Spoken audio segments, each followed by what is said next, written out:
Everybody, before we move on to the agenda items proper and the appointment of an interim chair, just like to deal with item 1A. Obviously, as a partnership, we were extremely saddened to hear of the passing of Councillor Neil Denton recently. Obviously, as a partnership, we want to express our deep sadness at the news and pass our condolences on to Councillor Denton's family. I know 4 council meetings have done that already. As well. I think we'll all appreciate Councillor Denton was an extremely enthusiastic member of this committee for several years, and obviously until recently was obviously a highly active chair as well. He'll be sadly missed by us all, and obviously we send out condolences to his family. I don't know if any members would like to say anything about Councillor Denton. His funeral is taking place next week on Thursday the 5th. At 1:30, so members obviously are invited if they would like to join the funeral. That's at the North Devon Crematorium. Councillor Prowse, I know you were fond of Councillor Denton. Would you like to say a few words? Yeah, I hadn't known him for many years, but since his very sad and far too early death, I mean, people have come out of the woodwork all over North Devon to lay down their praises for Neil, because he was involved in many walks of life, and in the sort of private sector, and then later on in education training. And it's what I've been struck by, and I think I said this at council, is the number of younger people that have come up on social media to say what an impression he'd made on them in their lives. So that's something that will live on for Neil, and we hope that things after next week get better for the family, because you've got a young family still, and he'd taken far too early. He was a really good councillor, because he did challenge things, and he made us look at things in from a completely different angle. But yeah, it's very, very sad, and we'll miss him terribly. Thank you, Councillor. Any members or officers would like to say anything? Just really from my Mid Devon perspective. I was just impressed with those very, very early meetings and reflect the words that you've used and those of Councillor Prowse. He was just a quiet, well respected person, and very, very much dedicated to the public service. I mean, I think we miss his knowledge and his expertise and his sort of passion for the world of building. Yeah, and it's a great shame, as everyone said, for his family. Thank you very much. Lots of my report. That's okay. Yeah, so I know you've covered it in your report. Okay, thank you, members. Item 1B is the appointment of an interim chair of the Joint Committee. Consider the appointment of an interim chair from North Devon Council for the Joint Committee for the remainder of 25-26. Just to note, the interim chair will be up to the end of the current financial year, and then a new chair from Mid Devon Council will then be appointed for the first meeting of the Joint Committee on Thursday, the 7th of May. So any nominations for interim chair? I nominate Councillor Finnerweaver. Second that. Seconder? All those in favour? Thank you. Councillor Lever. Thank you very much. Pass over to yourself to carry on from item 2. Okay. So I'll read the introduction stuff first. Just a welcome to everybody. Reminder to people to turn off their mobile phones. And it doesn't look like there are, but there might be members of the press together with officers from Mid Devon attending virtually. And if anyone is attending virtually, it doesn't look like they are. Can you switch off your microphone to avoid distraction during the meeting? And the meeting's being recorded and it'll be available through the council's YouTube channel. And if anyone does join us virtually, to remind councillors, so that people can hear the meeting, ensure you project your voice and speak clearly. And councillors are reminded not to refer to other councillors by their first names. And please be aware that the contents displayed on your iPad or laptop may be seen by others or members of the public attending the meeting. And therefore, please close down screens which are displaying confidential information during the public part of the meeting. Thank you. Okay. Item 2, apologies for absence. There are any. Received none, Chair. Can I apologise for being here? Because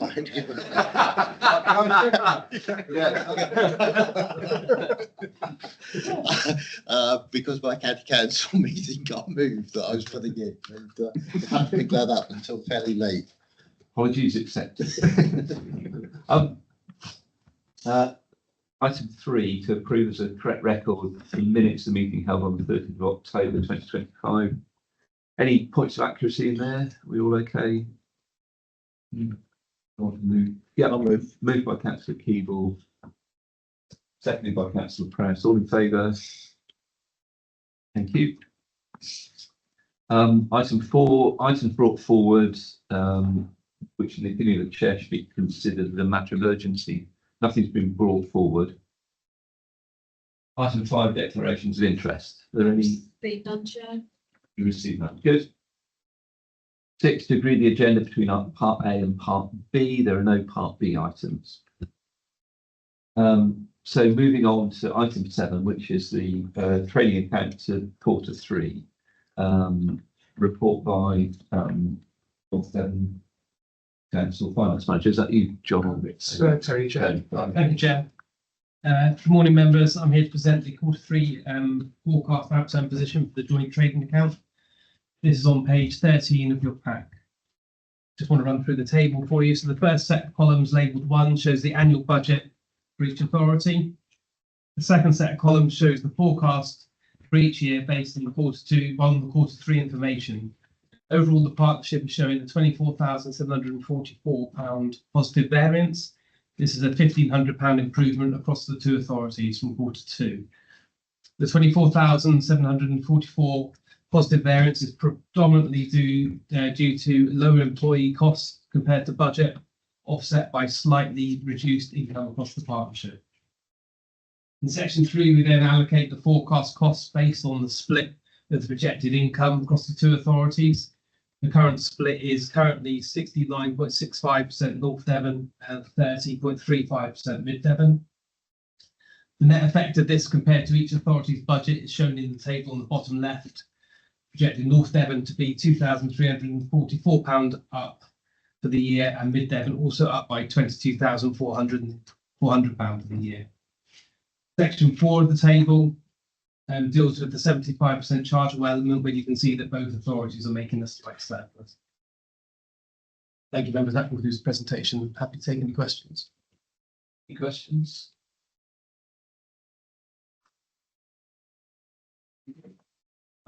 But we move So to. can I just add some context? Just that's okay. I had a look at last year's outturn because I thought it's important for members to understand where the partnership is this year compared to last year. So in terms of the share of costs, obviously for North Devon members, obviously North Devon are now picking up almost 70% of the costs, Mid Devon 30%. That was sort of 65-35 split last year. And we split the costs based on income generated because that's where obviously the business is obviously coming from. So it's really just for colleagues' benefit to understand obviously why then the net profit on 25-26 is showing that Mid Devon get a slightly better return on their budget compared to North Devon. So it's just that context to understand why the figures are proportionate on the splits. As Tony alluded to, the cost of employees is slightly better than budget. We have got higher employee costs in the current year, mainly because we were using an agency member of staff for a senior post that Andy will update in his report in terms of where we are with the recruitment. But moving forwards, that agency post will now disappear because we've managed to recruit into that post as a substantial post. So that will improve the employee costs moving forward. So just to give those couple of areas of context for members' benefit. Thank you, Chair. Okay, thank you. Yes, John, could I just ask a question? It's probably a North Devon. Sorry, I haven't introduced myself. Andrew Jarrett, Mid Devon District Council Deputy Chief in Section 151. I was just looking at our monitoring yesterday, and our development control income is massively up. So I'd imagine there's some lag into building control. I don't know if that's the same thing at North Devon's planning, but we're getting quite good income. So I'd imagine that means some good news for building control over the coming months, which, you know, isn't a bad thing at the moment, is it? Okay. We're seeing some trend in North Devon, with planning income being up on budget. So hopefully, like you say, that will have a benefit on building control again. Absolutely. Yeah. Those new recruits trained up quick. Very quick. Thanks, Andrew. Excellent. Okay, that report's to note. It's Yeah, okay, yeah, brilliant. Item 8 is your report. Thank you, Chair, members. Reporting on performance first. Good regulation decisions and the 2-month target set at 95% have been met for Q3, with 100% of applications being determined within that time frame. Plan examination response times with applications being examined within 3 weeks remains below the target of 95% at 84%, with the average time to first response at 17 days with 0 to 3. That's set against the target of 19 days. Our share of completions in the housing sector has dropped to 15% this quarter, which is set against the target of 40%. Our general market share remains consistent and strong at 83-84% for the quarter, set against the target of 75%. Total application numbers for the end of Q3 were 815 compared to the same period last year, where 897 applications had been received. At the time, there was a mean market share of 81%.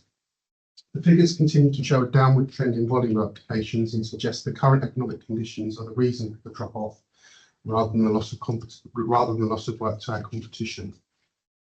Finance will have provided an overall financial picture. However, at the end of Q3 for the budget year, the trading account is showing a predicted surplus of 75k for the outturn at the end of the financial year.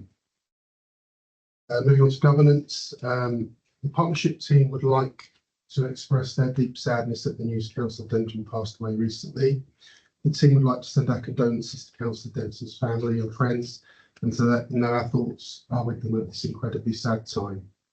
Councillor Denton was a very enthusiastic member of the Building Control Committee for several years, and until recently, an active chair. A number of the team have also worked with him on building projects over the years, including works on his own home.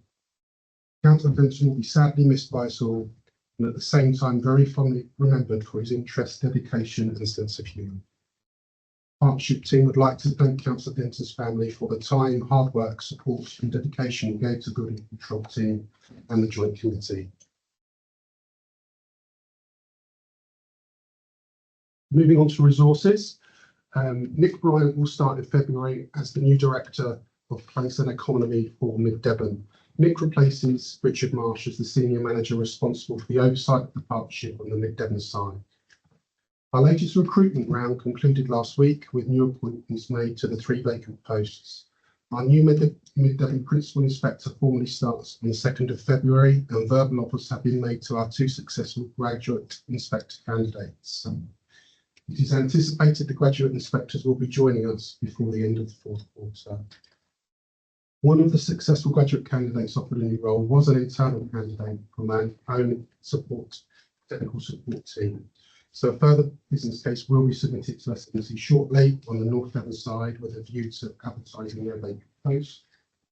Once this vacant technical support role has been filled, the partnership will once again be fully staffed, which will represent a significant milestone in our ongoing rebuild since 2022. The rebuild will continue as, although fully staffed, we will have 4 Class 1 inspectors who will only be able to work under strict supervision. So it's therefore unlikely we will see a significant improvement in our initial 3-week, in our initial and 3-week response time. And in fact, we may drop off slightly given the supervision requirements. An update from the Southwest Building Control Managers Group. The group met at the end of December in Exeter. Several of the group continue to struggle with recruitment and retention. Majority are reporting a reduction in volume of applications when compared to last year. Market share fluctuations across the region from 55% up to the mid-80s in percentage terms. Feedback from those authorities who have been audited by the BSR suggests our current supervision policy is an acceptable approach to supervise our Class 1 inspectors, which is good news given our recent recruitment. 3 of the Southwest Group authorities have now been through and completed the building safety regulator audits. The audits appear to be taking between 10 and 12 months and costing each authority between maybe £10,000. It is worth noting that all three audited authorities report receiving a list of non-conformities notifications from the BSR, and were all given 3 months to put in action plans to submit to the BSR, which was then subsequently accepted and the audit is closed. Legacy, frequency inspections have been flagged as a concern for all the authorities who have been audited by the BSR.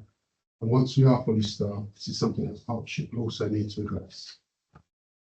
A liquidation of Ascent, a registered building approver, has caused a significant spike in reverted applications to the majority of the South West Group. The partnership has received approximately 40 cancellations from the Ascent Group, and we are in the process of pursuing reversion applications for this work. The LABC regional representative advised 4 ISO audits, annual audits are now due, and then moving on to the internal ISO audit.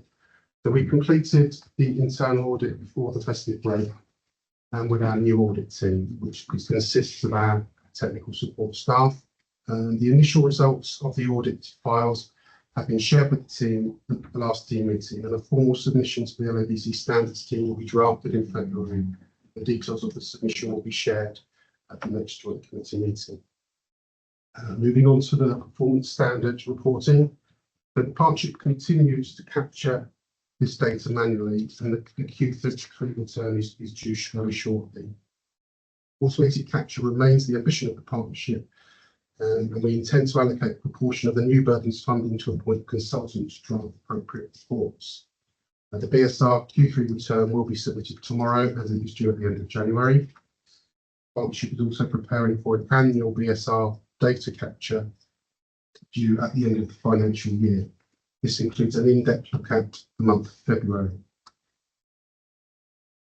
This in-depth API data capture focuses on our performance around enforcement action. The partnership has adjusted its capture data sheets to allow this information to be collected as we process the work.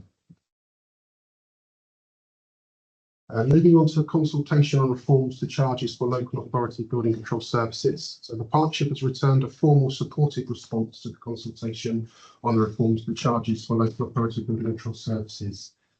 Any change to this legislation will mean there'll be a shift in the current split of 75 to 25% chargeable to non-chargeable work, meaning that there will be a reduction onto the burden of the general fund for each authority. While it'll be some time before the outcome of these changes are known, it is widely thought there will be a significant shift to non-chargeable work legislation, essentially allowing for the following: allowing LABC to be able to charge for processing initial notices, for processing CPS notifications, archive and retrieval, to charge for our first hours guidance, which is currently free, to require the private sector to publish their charges with a view to creating a level playing field, and the removal of exemptions for adaptations in buildings other than dwellings, and finally for us being able to charge for demolitions, dangerous structures and issuing notices. And moving on to the building safety levy update. As previously reported, ministers have determined that the levy will now come into effect for autumn 2026. The partnership continues to attend the national and regional levy engagement webinars and respond to surveys. IDOCs are yet to advise on an update for the release, or if there will be an additional charge or a bolt-on levy tab for collecting, processing and recording of levy information within the uniform platform. Delay to the new burdens funding release and confirmation of the release date for the software from our data provider is a concern. While the volume of initial notices and building regulation applications the partnership receives when compared to others is low, it will need a robust and independent system for each authority to collect, record and process and transfer funds for the in-scope works. Given the delays in the funding being available and the lack of certainty around the software release from IDOCs, the partnership intends to design a backstop spreadsheet-based manual system. This will enable the partnership to process, record, issue liability notices and payment certificates without the IDOC system in place. The manual system will have to be designed so that it enables the partnership to keep track of funds received, transferred, and also report on a number of KPIs to the government on a quarterly basis for each authority via the Delta system. And finally, moving on to the new burdens funding, the partnership has been anticipating receiving 109k for Mid Devon and 129k for North Devon in this financial year. The funding is crucial to help the partnership fully address the changes required by the Building Safety Act and the Building Safety Regulation requirements and the non-conformities we listed in our and raised in our ISO 9001 renewal submission last year, as well as the levy collection process due to become live on the 1st of October. This week, both partnership CEOs have received written confirmation of a slightly increased package for each authority, with Mid Devon now set to receive 111.8 thousand and North Devon set to receive 132.9 thousand. Partnership has been advised the new burdens funding that had been promised this financial year will now be made available from April 2026, with no definite date given. And that concludes my report. Thank you. Thanks very much, Andy. Any questions? That's perhaps. Sandy, I mean, I've had my ear bent by a lot of local building firms about, obviously, about the safety levy. And some of the figures they've been mentioning to me are quite frightening. And, you know, could you give the committee a bit of a flavour of what sort of extra money on a perhaps a building site of 25 or units it would be? Because obviously, for me, I'm worried that it's sort of strengthening the viability arguments for us to lose affordable housing, particularly, but other community benefit packages. So the levy will be based on floor area, and floor area of the dwellings that are being built. So there are a number of exemptions. So any development up to 9 dwellings will be exempt, and up to 29 residential bedrooms would be exempt for student accommodation and that sort of thing. So social housing is exempt, but everything else will be in scope. And the rate is based on land value. So each authority has been assigned a land value based, you know, or an hourly, or not an hourly rate, sorry, an area rate based on land value. I think, I can't remember the specific numbers, but I think Mid Devon was slightly lower than North Devon, round about, but both around about the mid £20 per square metre in terms of that of the cost. In terms of when that's due, so when the plan is that when an initial notice or a building control application is received by the local authority will have to look at each and every application and issue a liability notice on the developer, and that the funds for that liability notice won't be due until the first dwelling is completed. So there could be some time between the point at which a liability notice is issued and the actual monies are due. And the carrot and the stick, if you like, for the developer having to do that is that a completion letter will not be issued until the liability notice is paid on full, but for the whole development, not just for the first plot. So if there's 100 houses, the whole of that levy will be had to be paid for the whole site at the point of the completion of the first unit. That's the point it's been made to me. Yeah. And we're talking about a huge amount of money for anybody that's got, you know, 100. Yeah, the volume house builders are obviously going to be the ones that really copy it. I mean, people like Chidgington Home, Pierce, all of those are going to be affected by this. Yeah, I mean, and certainly at the moment it's a challenging market. You know, we've got a couple of Chichester home sites, and works are slowing because you know, the second phase of the development is not going ahead very quickly because they can't sell what they. They're certainly better than others because they've actually adopted our Headner mix, and I think they've found that that's been really helpful. Yeah. So yeah, I fully appreciate it's, you know, it kind of flies against sort of government policy in trying to get more houses built, isn't it? You know? I mean, one of the managing director, one of them said, why are we ending up picking up the bill for those big ones? Half of it should have been liquidated and disappeared, and you know, which is a bad point. It's you know, the real world. I just worry because I mean, we're having a debate a lot of our planners actually say they don't feel it's the case, but BNG's had a big impact too on viability because it's statutory. So this is another statutory thing that's got to be dealt with before we deal with everything else. And that's We're anticipating an influx of applications before the 1st of October to avoid the delay. You know, it's inevitable. There are no transitional provisions. The deadline is the end of September. Come the 1st of October, if it's after that date, the levy's going to apply. Yes. Yeah, my questions are usually financially motivated, so apologies, Andy. Have you got a gut feel of how the changes will switch the 75/25 non-chargeable? So how much lower do you reckon the non-chargeable will go? I know it's a gut feel. I mean, it depends how far they go, but I mean, it you know, if they decided to take it, it could take it 100%. Yeah. To chargeable. Is that optimistic? I'm just thinking budgets in the future, that's all. I think it's going to be quite difficult for us to be able to find a way to charge for enforcement work. So I see things like the CPS records and the processing and initial notices and things like that will certainly maybe 80 to 85 to 90%. So we'll leave us with a 10%. That we can't charge for, but I mean, it's a guess. Yeah, okay.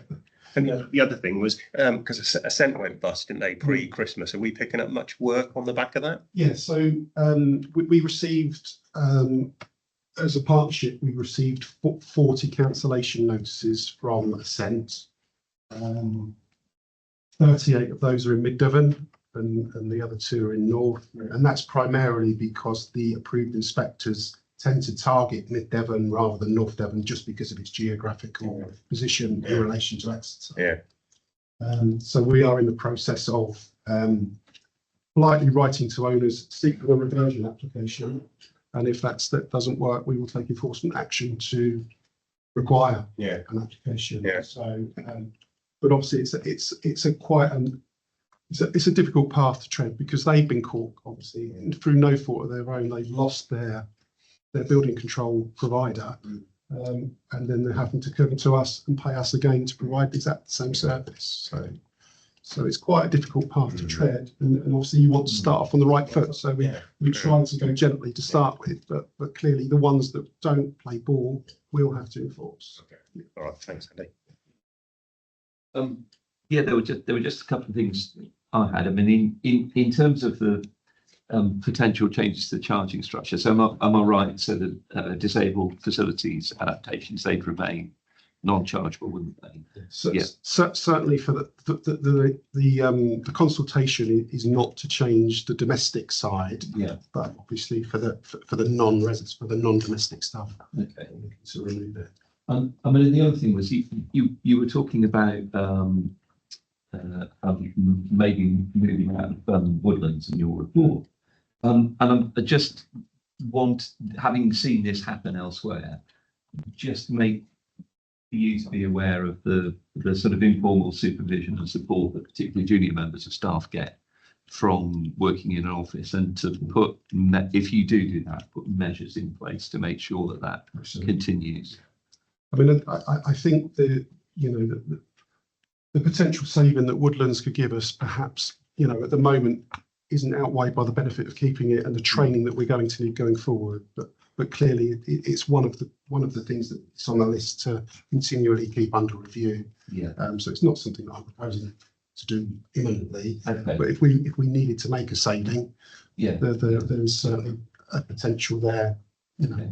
I mean, we use the surveyors because of the difficulties that we've had with resourcing for the last 4 years. Have pretty much been working remotely anyway, because the time doesn't allow us to go backwards and forwards to woodlands. The example, I'm fully operational. My area is sort of Croyd, Wollacoon, and the villages around that area, and Raunton. For me to go to South Molton to then go from home, because I live in Barnstable, it just doesn't make any. It's another hour out of my day just to do that journey. So we tend to work remotely, but clearly with the new trainees coming on board, we're going to have to work a bit more and work that into our day. Which is clearly going to have an impact on our processing times, because that travelling time is going to be added into the beginning and the end of the day, isn't it? Yeah, of course. going to affect our performance in terms of turnaround time. Anything else from members or anyone? Yep, John. Yeah, thank you. Just a couple of things. I think obviously just following on that same conversation about Woodlands, obviously we've got local government organisation on the horizon as well. So no doubt that will be weaved into that review as well in terms of conversations moving forward. But obviously Andy and the team are very agile as they are. So they've obviously got access to here at Brinsworthy and obviously no doubt offices at Mid Devon as well. So there is flexibility in terms of where they can be located. It was really just a couple of observations from obviously Andy attending the Southwest Regional Group in terms of how this partnership is performing against others. Obviously, several of the group are struggling with recruitment and retention. And as Andy's updated now, we've got a full complement of staff, whereas a couple of years ago, when you see the organisation charts at the back of the report, there were quite a number of vacancies and we were having to engage with quite expensive agency staff. So I think that's a positive that we've managed to fill those posts, and obviously now we're training our own, which again is an investment in the future as well. And secondly, obviously market share across the region ranged from 55% to mid 80s, and obviously as Andy has alluded to, we're in the sort of the early 80s anyway. So again, I think that's another positive for HDI for the partnership as well, just to record. I just wanted, my comment is to pick up on that positiveness, because when I came on board, just over 2.5 years ago, the position has improved quite dramatically. Yeah, really nice. Well done. Yes, before we get lost in the doom and gloom. Councillor Price. You're quite right, but Yeah. I mean where things have gone, and so well done, Andy. Well done the team on that. That's good. I think the point I would like to make is that we're really just at the beginning of the rebuild. Now that we've got people in those positions, we've got a good 2 years ahead of us to get those 4 where we need to get them. So there is a journey still to be had, but we are in a very much better place than we were 3 years ago. The new Burdens funding that we've both obviously got as well will hopefully help bolster that resource need if you need to invest more resource to implement the PSR changes, etc. as well. So Got to hope that people can carry on building things. market reliant. Yeah. Right. So, that was another report to note. Okay. Item 9: dates and locating future meetings. Councillor Keeble, have you checked that whether any or all of these? All of these have Are you on holiday, all of these were absolutely fine. Because, I did flag 6 months ago that I couldn't make this meeting.